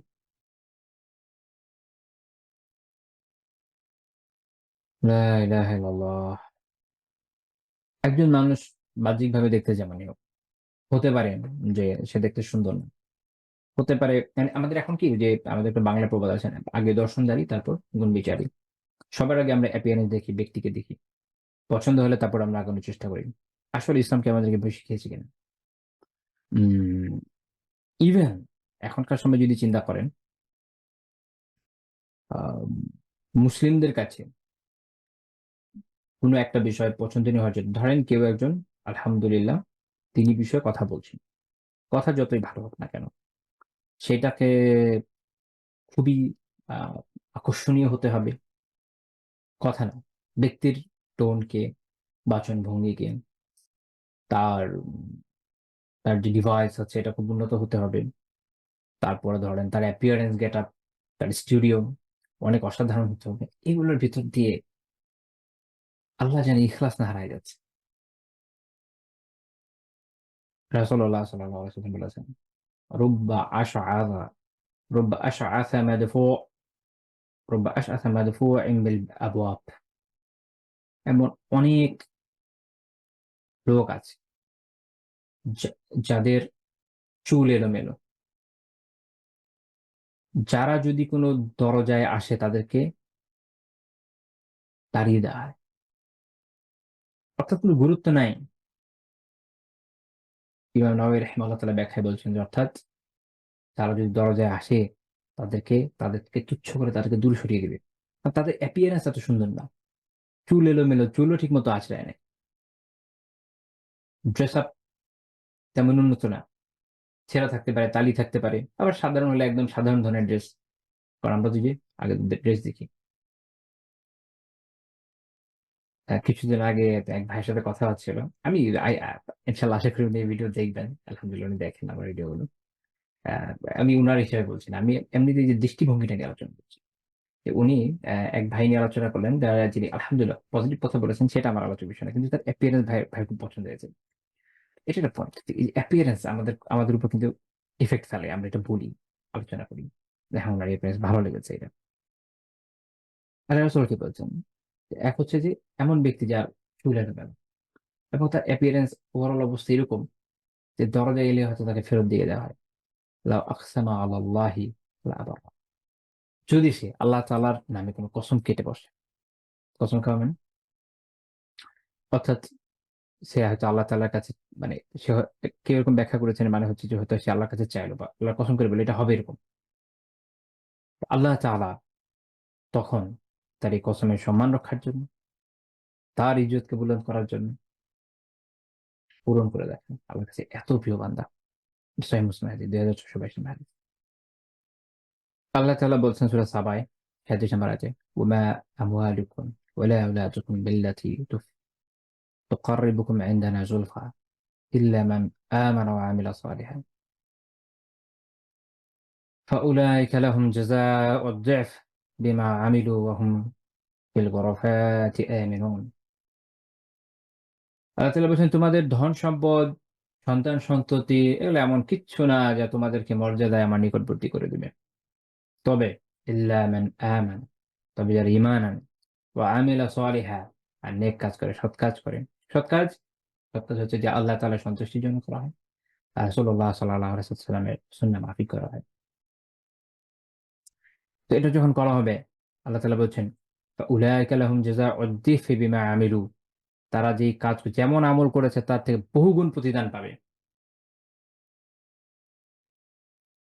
আর তারা সুউচ্চ প্রাসাদে নিরাপদ থাকবে। আল্লাহ তাআলা মুনাফিকদের বিষয়ে, কুফফারদের বিষয়ে, মুশরিকিনদের বিষয়ে সতর্ক করে বলছেন, ফালা তু'জিবকা আমওয়ালুহুম ওয়ালা আওলাদুহুম। কাজেই তাদের সম্পদ, তাদের সন্তান-সন্ততি এগুলো যেন আপনাকে বিমুগ্ধ না করে। থাকতে পারে, অনেক সম্পদ থাকতে পারে, অনেক সন্তান থাকতে পারে। তারাও দেখতে অসাধারণ হতে পারে। ইন্নামা ইউরিদুল্লাহু লিইউআযযিবাহুম বিহা ফিল হায়াতিদ দুনিয়া। আল্লাহ তাআলা তো এসবের দ্বারাই তাদেরকে দুনিয়ার জীবনে ফি ফিল হায়াতিদ দুনিয়া। দুনিয়ার জীবনে আল্লাহ তাআলা এগুলো দিয়ে তাদের শাস্তি দিতে চান। আখিরাতের কথা আল্লাহ তাআলা বলেন না। দুনিয়ার জীবনেই হয়তো এগুলো দিয়ে তারা শাস্তি দিবেন। মুনাফিক যারা বাহ্যিকভাবে তারা কিন্তু আমল করছে। যে সলাতে যাচ্ছে, যাকাতও দিচ্ছে, সব ঠিক আছে। কিন্তু অন্তরে নিফাক। আ এ ইসলামী ইতিহাসে পরবর্তীতে এরকম অনেকগুলো গ্রুপের আবির্ভাব হয়েছে। যেমন জিন্দাক যারা, যারা মুলহিদ। ভিতরে ইসলাম স্বীকার করে না। বাহ্যিকভাবে রাষ্ট্রীয় চাপ আছে, সমাজের চাপ আছে, মানুষ কি বলে? যেমন আমাদের দেশে অনেক এথিস্টরাও আছে যারা ইভেন এই যে কালিমা পড়ে বিয়ে বিয়ের সময় কালিমা পড়ে, আ ইত্যাদি। এমনকি ঐদিন নামাজও পড়ে। যেহেতু বিলিভ করে না। আল্লাহ তাআলার কাছে এগুলোর কোনো ভ্যালু নাই তো। আল্লাহ তাআলা এই সম্পদ দেখবেন না, সন্তান দেখবেন না, কি নিজে দেখতে কেমন এগুলো কিচ্ছু দেখবেন না। বরং এগুলো তো আল্লাহ তাআলা এই ধরনের লোকদেরকে দেন। আল্লাহ তাআলা কেন দেন? লিইউআযযিবাহুম বিহা ফিল হায়াতিদ দুনিয়া। দুনিয়ার জীবনে এটা দিয়ে আযাব দেওয়ার জন্য। এবং আযাব বিভিন্ন রকমের হতে পারে। আল্লাহ তাআলার কাছে আযাবের যে বড় লিস্ট আছে, ও ভাবলেও আমাদের মাথা খারাপ হয়ে যাবে। যেগুলো আমরা দেখি মানুষকে যেভাবে কষ্ট পেতে বিভিন্ন সময় দেখি অনেক ক্ষেত্রে। এবং প্রাচীন জাতির যেগুলো উদ্ধৃতি আল্লাহ তাআলা কোরআনে বিভিন্ন জায়গায় দিয়েছেন, এটা আমাদের জন্য যথেষ্ট। আমাদের এটা এই বিষয়ে ভীতি তৈরি করার জন্য যে আল্লাহ তাআলা আযাব কতভাবে দিতে পারেন। ওয়াতাজহাকা আনফুসুহুম ওয়া হুম কাফিরুন। আর তাদের রূহ যখন দেহ ত্যাগ করবে তারা কি অবস্থা করবে? কাফের অবস্থায় থাকবে। রাসূল এত অবাক করছেন না। তো এটা আমাদের এই বিষয়টা জানা উচিত, সতর্ক থাকা উচিত এই বিষয়ে। রূহ, আত্মা আল্লাহ তাআলা আমাদের দেহে দিয়েছেন কেন? যেন আমরা আল্লাহ তাআলার ইবাদত করি। কিন্তু যখন আমাদের অন্তঃকরণের অবস্থা এরকম খারাপ হবে, তখন স্বাভাবিকভাবে সে তার সঠিক দায়িত্ব পালনে ব্যর্থ হবে। এর ফলে এরকমই হবে। তো এই প্রসঙ্গের পরবর্তীতে একটা হাদিস শেখ রাহিমাহুল্লাহ তাআলা উল্লেখ করেছেন। আশা করি বিষয়টা আমি ক্লিয়ার করেছি যে, একদম ১ম এই আমরা কাবায়রুল কলব নিয়ে আলোচনা করছি এবং তার মধ্যে ১ম এই শেখ এটা সতর্ক করে দিচ্ছেন। কেন এটা আগে জানতে হবে? কারণ আমল কারণ হচ্ছে আম বান্দার যে বাহ্যিক appearance, তার সম্পদ, এগুলো আল্লাহ তাআলার কাছে কোনো ভ্যালু রাখে না। বেসিক ভ্যালু হচ্ছে তার অন্তরের এবং তারপর তার উপর যে নেক আমলগুলো নির্মিত হচ্ছে তার। কাজেই ১ম আমাদের জানা দরকার হচ্ছে এই আত্মিক রোগগুলো সম্পর্কে, বড়, বড় কবিরা গুনাহ যেগুলো অন্তরের মাধ্যমে হয় সেগুলো সম্পর্কে। এজন্য ১ম এই তিনি শুরু করছেন এই বিষয়ে। আ তারপরে ২য় যে হাদিসটা উল্লেখ করেছেন খুবই গুরুত্বপূর্ণ হাদিস। ইসলামী আ উম আ শাস্ত্রের মধ্যে সবচেয়ে গুরুত্বপূর্ণ হাদিসগুলোর মধ্যে একটা। এবং অনেক ইমাম বলেছেন যে এই হাদিস হচ্ছে ইসলামের ৩ ভাগের ১ ভাগ। অর্থাৎ ইসলামের ৩ ভাগের ১ ভাগ শিক্ষা এই হাদিস ধারণ করেন। কেউ বলেছেন ৪ ভাগের ১ ভাগ। সেটা হচ্ছে নু'মান বিন বাশীর রাদিয়াল্লাহু তাআলা আনহু উনি বর্ণনা করেছেন। রাসূলুল্লাহ সাল্লাল্লাহু আলাইহি ওয়াসাল্লাম বলেছেন, "আলা ওয়া ইন্না ফিল জাসাদি মুদগাহ" জেনে রাখো শরীরে একটা মাংসপিণ্ড আছে। ইযা সলাহাত সলাহ আ ইযা সলাহাত সলাহাল জাসাদু কুল্লু।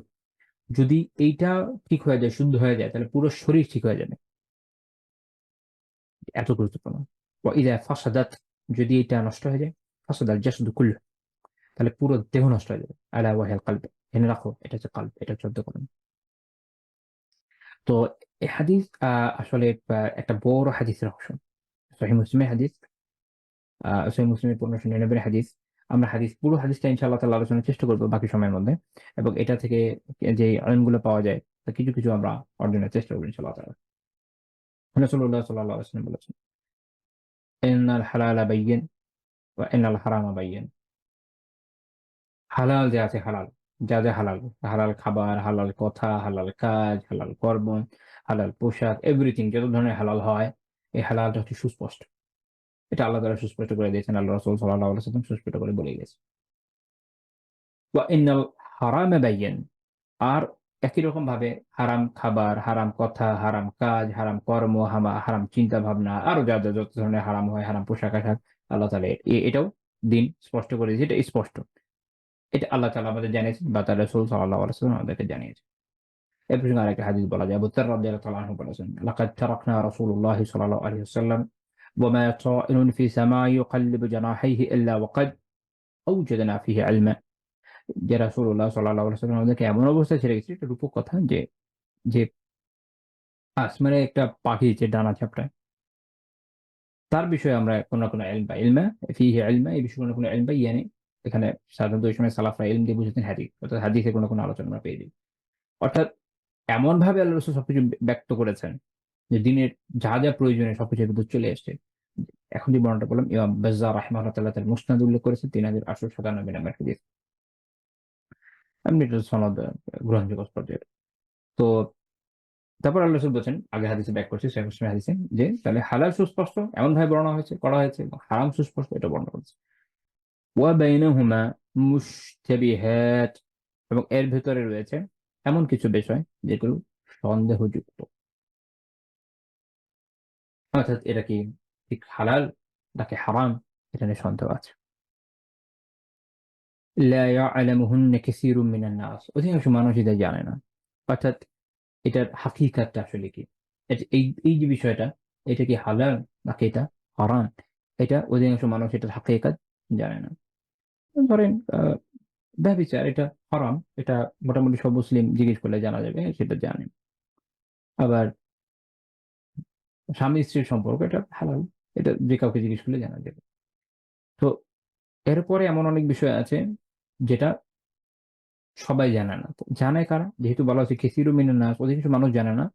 এজন্য ইমাম মুল্লা আলী খায়রি রাহিমাহুল্লাহ বলছেন, وقليل منهم وهم المجتهدون والراسخون في العلم يعلمون ذلك بقوة ترجيح إحدى العلامتين। মুল্লা আলী খায়রি রাহিমাহুল্লাহ বলছেন যে এই অল্প অর্থাৎ যারা কাসির তো জানে না, অধিকাংশ তো জানে না, তাহলে অল্প যারা জানে তারা হচ্ছে তারা যারা মুজতাহিদুন, যারা ইজতিহাদ যোগ্যতা সম্পন্ন যেসব আলিম, যাদের যারা ইলমে পুক্ত, আর রাসিখুনা ফিল ইলম, যারা ইলমে পুক্ত, তারা জানে। তারা তারা যেহেতু ২ টা বিষয়ের মধ্যে অর্থাৎ এটা কোন দিকে যাবে এটা দেওয়ার ওই জ্ঞানটা তাদের আছে, ওই তারজিহ, ওই প্রাধান্য তারা দিতে পারেন। এইটা জানার কারণে তারা এটা জানেন। তা আমাদের কাজ হচ্ছে এই ধরনের আলিমদেরকে অনুসরণ করা। ইমাম বাগাবী রাহিমাহুল্লাহ তাআলা তার কিতাব আছে শারহুস সুন্নাহ, সেখানে উনি বলছেন যে সন্দেহযুক্ত বিষয়টা আসলে কি?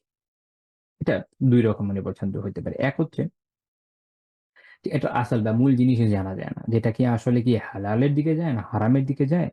তখন পরহেজগারি হচ্ছে এটাকে ত্যাগ করে দেওয়া।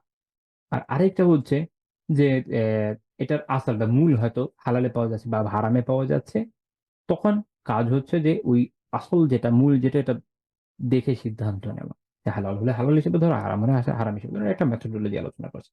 ইমাম নওয়াবী রাহিমাহুল্লাহ তাআলা উনি বলছেন আম আচ্ছা এই প্রশ্নে একটা কথা বলিনি। আমি বলেছিলাম যে ৩ টা মানে দিনের ৩ ভাগের ১ ভাগ শিক্ষার ভিতর আছে। তাহলে বাকি ২ টা কি?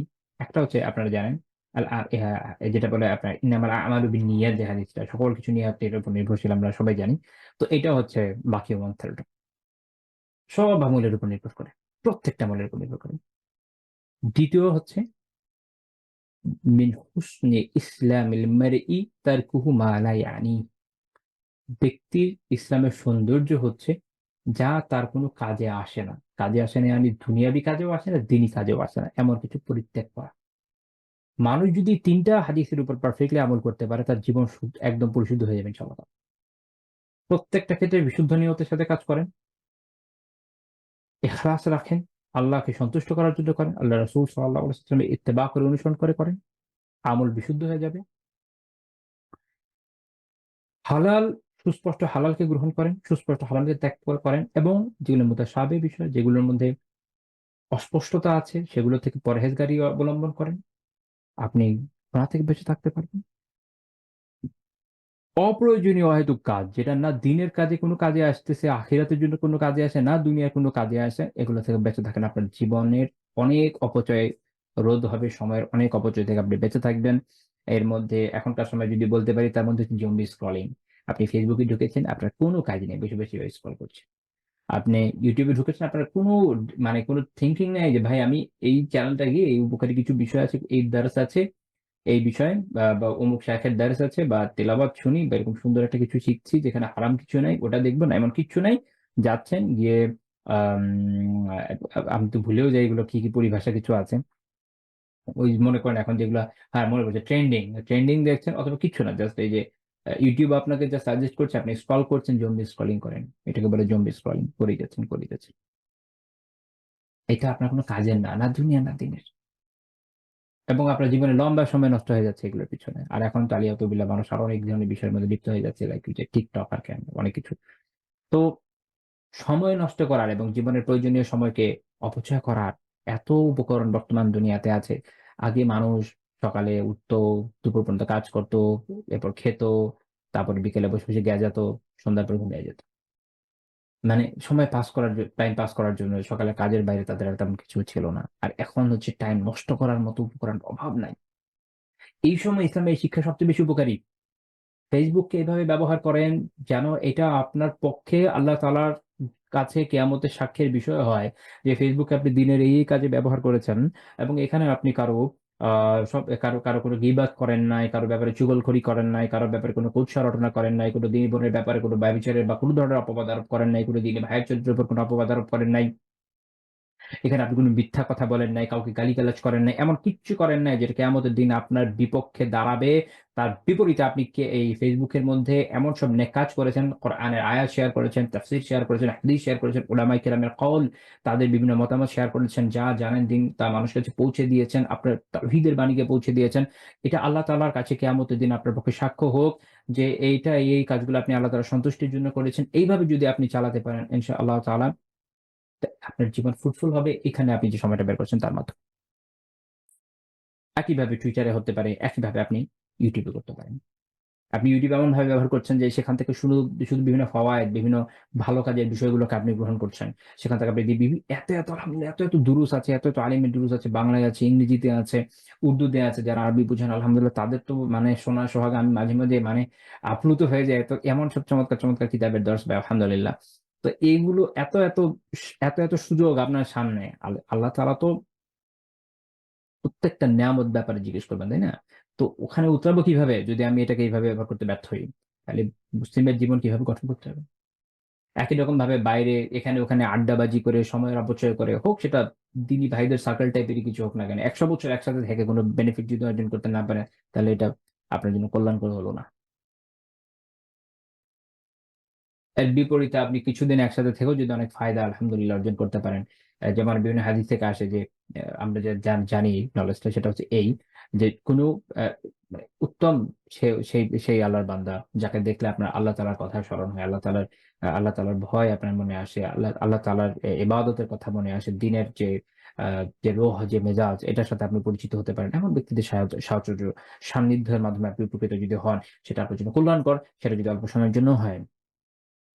তো এই জন্য এই তৃতীয় পয়েন্ট যেটা যে ইসলামের সৌন্দর্য হচ্ছে এটা, ব্যক্তির ইসলামের সৌন্দর্য হচ্ছে এটা যে সে তার জন্য কাজের না এমন সবকিছু পরিত্যাগ করে।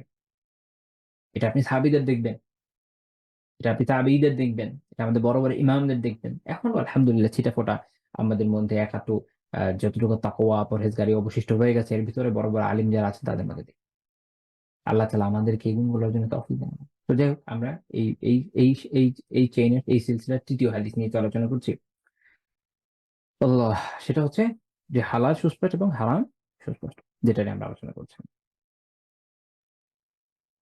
তো যেমন এই হাদিসের পরে বলা হয়েছে যেটা লা ইয়ালামুহুন্না কাসীরুম মিনান নাস, অধিকাংশ মানুষ যেটা জানেন। ইমাম নাওয়ী রাহিমাহুল্লাহ তাআলা এখানে ব্যাখ্যা করছেন যে অল্প যারা জানেন, এটা একটু আগে ইমাম আলী কারি রাহিমাহুল্লাহর ব্যাখ্যা বলেছি তাই যে অল্প যারা জানেন মানে যারা মুজতাহিদ ইমাম, যাদের আল্লাহ তাআলা ওই ইলম দিয়েছেন, যাদের ইলম পোক্ত, তারা বুঝেন কিভাবে বিন্নাসিন আও কিয়াস আও ইসতিসহাব আও গায়রি যালিক, ফিকহের বিভিন্ন উসুলের মাধ্যমে যেমন কোরআন হাদিসের মাধ্যমে বুঝে যান যে এটা কি হবে, বা হয়তো এটাকে কিয়াস করছেন। যেমন ধরেন আল্লাহ তাআলা আমাদের জন্য খাবার যেগুলো মদ যেগুলো মানুষকে ইনটক্সিকেট করে এগুলোকে হারাম করেছেন। যেমন এক হাদিসে কুল্লু মুস্কিরিন হারাম, প্রত্যেক এমন বিষয় যেটা ইনটক্সিকেট করে এটা হারাম।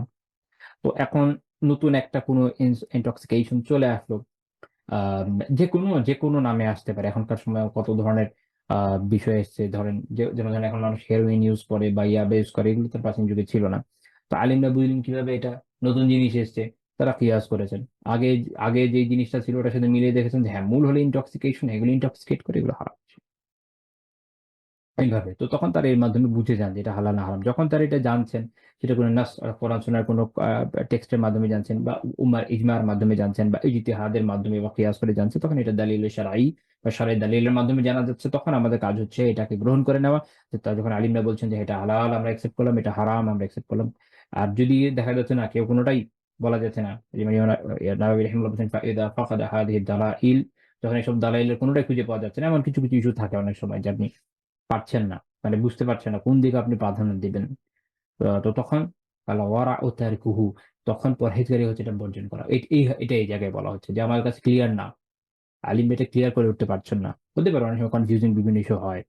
তো তখন আবার অনেক সময় হয় কি কনফিউজিং বলতে কি, যখন সিচুয়েশনটা সামনে আসে হয়তো আলিমরা ওই সময় একটু দ্বিধাদ্বন্দ্বের মধ্যে ভোগেন। কিন্তু কিছু সময় যাওয়ার পরে যখন বিষয়টা নিয়ে গবেষণা করতে থাকেন, সে সময় আলহামদুলিল্লাহ ক্লিয়ার হয়ে যায়। যখন ক্লিয়ার হয়ে গেল তখন আপনি বুঝে গেলেন। হয় হালাল হবে নয় হারাম হবে। আবার অনেক সময় যেটা হয় যে আপনি এখন একটা প্রশ্নের উত্তর চাচ্ছেন, কোন একজন আলিমের কাছে আপনি জিজ্ঞেস করলেন। এখন উনি এটা বলতে পারলেন না। আমরা পরিচিত ৪-৫ জন আলিমকে জিজ্ঞেস করলেন, কেউই বলতে পারলেন না। হতেই পারে মানুষ সব জ্ঞান রাখে না। তো এটার একটু গবেষণা দরকার। হয়তো নতুন কোনো বিষয় এসেছে বা ওনাদের পড়ার নাই। তো আপনি তাদেরকে সময় দিচ্ছেন। আপনি তাদেরকে সময় দেন বা বলেন যে তাহলে আপনি জেনে জানান ইনশাআল্লাহ তাআলা। তো তিনি বললেন আচ্ছা আমি এটাকে জেনে জানাবো। বা কেউ হয়তো বলল যে আমার পক্ষে সম্ভব না। কেউ বলল যে ঠিক আছে আমি জেনে জানাচ্ছি। তো এখন এই জেনে জানাতে ১ বছর ধরেন আপনার ১ মাস সময় লাগলো, কথার কথা। ১ মাস লেগে যেতে পারে। গবেষণার বিষয় থাকে অনেক সময়। তো এই সময়টা আপনার কাজ হচ্ছে কি এটা ত্যাগ করা। এটাকে পরিত্যাগ করা। এরপর ঝাঁপিয়ে পড়া না। আগে ওটা বের হয়ে আসুক, তারপরে আপনি একটা ডিসিশনে আসেন। তো তারপরে আল্লাহ রাসূল সাল্লাল্লাহু আলাইহি ওয়াসাল্লাম কি বললেন এই বিষয়ে আমাদেরকে এই সতর্কবাণী দেওয়ার জন্য? দেওয়ার পরে ফামানিত্তাকা শুবহাত, যে সব সন্দেহজনক বিষয় যেগুলো এগুলো থেকে বেঁচে থাকে। ইস্তাবরা লিদীনিহি ওয়া লিইরদিহি, সে তার দ্বীনকে, তার মান সম্মানকে এগুলোকে বাঁচায় দেয়, রক্ষা করে। আলী এখানে রাহিমাহুল্লাহ বলছেন, দ্বীনকে কিভাবে বাঁচায়? সেটা হচ্ছে শরঈভাবে সে কোনো অপরাধ যেহেতু করছে না। কারণ আপনি এটা না করলে তো কোনো অপরাধ হচ্ছে না। হারাম করলে অপরাধ হয়। আর মুবাহ বিষয় বা যেটার ব্যাপারে আপনি ক্লিয়ারই না এখন পর্যন্ত, এটা পরিত্যাগ করার মধ্যে তো কোনো অপরাধ নেই। বরং এটা পরিত্যাগ করা। বিশেষ করে যেটা মাশবুহ, যেটার মধ্যে সন্দেহ আছে, এটাকে আপনি পরিত্যাগ যখন করছেন, ওইটাই বরং একটা কল্যাণের বিষয়, এটা নেকির কাজ। আপনি এর জন্য সওয়াব পাচ্ছেন। আচ্ছা, ২ হচ্ছে কিভাবে মান-সম্মান বাঁচে? মিন কালামি তাইন। মানুষ দেখা যাবে যে তখন আপনি যদি এই ধরনের কাজ করে বসেন, যেটার মধ্যে ধরনের সন্দেহ সংশয় আছে, তখন মানুষ আপনাকে নেগেটিভ চোখে দেখবে। হয়তো আপনার ব্যাপারে খারাপ কথা বলবে। এভাবে আপনি আপনার মান-ইজ্জতের ক্ষতি সাধন করবেন। তো যখন আপনি এই ধরনের কাজ থেকে বেঁচে থাকবেন, তখন ইনশাআল্লাহ তাআলা আপনার মান-ইজ্জতও বেঁচে যাবে। যেমন অনেক সময় বাংলাদেশের প্রাসঙ্গিক উদাহরণে আসে। অনেক সময় বাংলাদেশে অনেক ওয়াইজ আ এমন সব কথাবার্তা হয়তো বলছেন যেগুলো স্বাভাবিক রুচিতেই ভালো না, তাই না? তো তখন মানুষ যখন এটা জানছে কি করছে, তার উপর আক্রমণ করছে। এই আক্রমণের মাধ্যমে কি করছে? তার মান-ইজ্জত ক্ষতিগ্রস্ত হচ্ছে। এই কাজটা না করলেই তো হতো না তার। এরকম। তারপর আল্লাহ রাসূল সাল্লাল্লাহু আলাইহি ওয়াসাল্লাম খুবই গুরুত্বপূর্ণ একটা কথা বলছেন। ওয়ামান ওয়াকা'a ফি শুবহাত ওয়াকা'a ফিল হারাম। যে এইসব যুক্ত জিনিসে বসে এগুলোর মধ্যে পড়ে যায়। অর্থাৎ ক্লিয়ার না আপনার কাছে এখনই হালাল না হারাম। সে কি হয়? সে একসময় হারামের মধ্যে পড়ে যায়। যুক্ত জিনিস করতে এটা না মানুষের মাইন্ডসেটকে নষ্ট করে দেয়। মাইন্ডসেটকে নষ্ট করে সবসময় খালি সুযোগ খুঁজতে থাকে। সুযোগ খুঁজতে একসময় অনেক বড় পাপের দিকে চলে যায়। অনেক মানুষকে আপনি আপনার আশেপাশে দেখবেন, যদি আল্লাহ তাআলার মেহেরবানিতে আপনারা, যাদেরকে আমি উদ্দেশ্য করে বলছি, আপনাদের অনেকে হয়তো একটা লম্বা সময় দিন পালন করছেন আলহামদুলিল্লাহ। আপনাদের অনেক পরিচিত ভাই-বোনরা আছেন যারা আপনাদের সাথে হয়তো ৪-৫ বছর ১০ বছর আগে হয়তো আলহামদুলিল্লাহ একই রকম সিনসিয়ারিটির সাথে দিন পালন করত। সময়ের সাথে আপনি দেখেছেন যে এরা দিনই বিভিন্ন জায়গায় ছাড় খুঁজতে একসময় যে কোথায় চলে গেছে, আলিয়াযুবিল্লাহ, কেউ হয়তো দিন থেকেই চলে গেছে। কারণ এটা না একটা পদ্ধতি, যার মাধ্যমে শয়তান কুমন্ত্রণা দিয়ে মুমিনদেরকে দিন থেকে বের করে দেয়। এজন্য খুব সতর্কতা কাম্য, খুবই সতর্কতা কাম্য। আপনি যত এই ধরনের শুভহাত থেকে বেঁচে থাকতে পারবেন, সন্দেহজনক বিষয় থেকে বাঁচতে পারবেন, তত আপনার দিন পোক্ত হবে। কারণ আপনার মধ্যে ওই আজমত তৈরি হবে। এটা একটা বিষয় যে অনেক জায়গায় শরিয়াত রুখসাতের জায়গা দিয়েছে। ছাড় বিভিন্ন হাদিস থেকে আমরা জানি যে রুখসাত নেওয়াটা কাম্য। কিন্তু ব্যালেন্স থাকা জরুরি। একটা মানুষ খালি রুখসাত নিতেই যদি থাকে, তখন সে এরকম ধ্বংসের দিকে চলে যায়। জীবনের সব ক্ষেত্রে রুখসাত নিতে হয় না। তাহলে আজমতের গুরুত্ব থাকছে কোথায়? আচ্ছা। তারপর আল্লাহ রাসূল এটা ব্যাখ্যা করে বলছেন, যেমন কার-রাই ইয়ারআ হাওলাল হিমা ইউশিক আই ইয়ারতাফআ ফি। যেমন কোন একটা আ ধরেন একজন রাখাল, আমি এখানে কোন বান্দাকে ব্যাখ্যা করছি। ধরেন একজন রাখাল, সে হয়তো কিছু ভেড়া বা বকরি চালাচ্ছে। এখন এক জায়গায় সংরক্ষিত থাকে। সংরক্ষিত চারণভূমি আছে। ধরেন সরকারি সংরক্ষিত চারণভূমি বা কোন জমিদারি বা কোন রাজের। এখানে যে কেউ ঢুকে যেতে পারবে না, বা কোন ব্যক্তি সংরক্ষিত চারণভূমি। তো যখন এইটার ঠিক গেইটের পাশ দিয়ে একটা এরকম ছাগল, গরু, উট যেকোনো কিছু চড়তে থাকে, অতি সম্ভাবনা আছে যে সে ওটার ভিতরে চলে যাবে। কারণ ওখানে ওই যে সুস্বাদু ঘাস আছে। নদীর এপার কহে ছাড়িয়া নিঃশ্বাস, ওই পারে সর্বসুখ আমার বিশ্বাস। তো কাজেই ওইখানে যাই এবং ওখানকার আমি ঘাসগুলো খাই। এভাবে কি করবে? ওই আপনার ছাগল হোক, গরু হোক, এনিথিং যেকোনো চতুষ্পদ জন্তু সে ওটার মধ্যে গিয়ে পড়ে যাবে। এবং এটা হয়।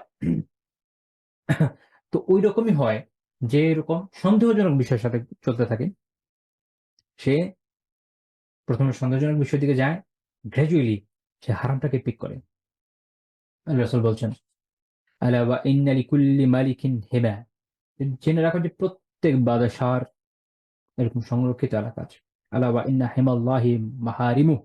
জেনে রাখো যে আল্লাহ তাআলার সংরক্ষিত এলাকা হচ্ছে তার কৃত হারামসমূহ। তার মানে হচ্ছে ওই হারামের আশপাশ দিয়ে আপনি যদি এভাবে ঘুরেন, খালি এভাবে কাছে গিয়ে দিতে থাকেন, একসময় ঢুকে যাবেন ভিতরে।